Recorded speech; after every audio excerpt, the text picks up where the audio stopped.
ഇത്തവണ നമ്മൾ പ്രതീക്ഷിച്ചതുപോലെ തന്നെ നൂറെ ഒഴികെ അവിടെ ബാക്കി ഉണ്ടായിരുന്ന എല്ലാ മത്സരാർത്ഥികളും തന്നെ നോമിനേഷൻ ലിസ്റ്റിൽ ഉൾപ്പെട്ടിരിക്കുകയാണ്. ടിക്കറ്റ് ടു ഫിനാലെ നേടിയ നൂറ് മാത്രം നോമിനേഷൻ മുക്തി നേടി. ബാക്കി എല്ലാ മത്സരാർത്ഥികളും തന്നെ നോമിനേഷൻ ലിസ്റ്റിലുണ്ട്. നോമിനേഷൻ ലിസ്റ്റ് എടുത്തു പറയുകയാണെങ്കിൽ ആദില, അനു, അക്ബർ, നെവിൻ, ഷാനവാസ്, സാബുമാൻ, അനീഷ് ഇത്രയും പേരാണ് നോമിനേഷൻ ലിസ്റ്റിലുള്ളത്. ഈ ഒരു നോമിനേഷൻ ലിസ്റ്റിൽ നിന്നും ആര് പുറത്തു പോകണമെന്നാണ് നിങ്ങൾ ആഗ്രഹിക്കുന്നതെന്ന് താഴെ ഒന്ന് കമൻറ്റ് ചെയ്യുക. ഫിനാലെ വീക്ക് എത്തുമ്പോൾ ഒരു ടോപ്പ് 6 ആയിരിക്കാം ഉണ്ടാകുന്നത്. കാരണം ടോപ്പ് 6 ആയി കഴിഞ്ഞാൽ ഫിനാലെ വീക്കിലൊരു മിഡ് വീക്ക് എവിക്ഷൻ വഴി ഒരാൾ പുറത്തേക്ക് പോകാനുള്ള സാധ്യതയുണ്ട്. സീസൺ 6 ഇതേപോലെ തന്നെ ശ്രീതു പുറത്തേക്ക് പോയത് ഓർമ്മയുണ്ടല്ലോ.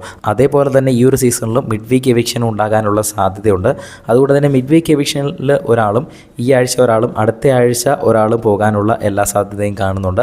അപ്പോൾ അങ്ങനെ ആയിരിക്കാം ഈ ഒരു നോമിനേഷൻസ് അവർ പ്ലാൻ ചെയ്തിരിക്കുന്നത്.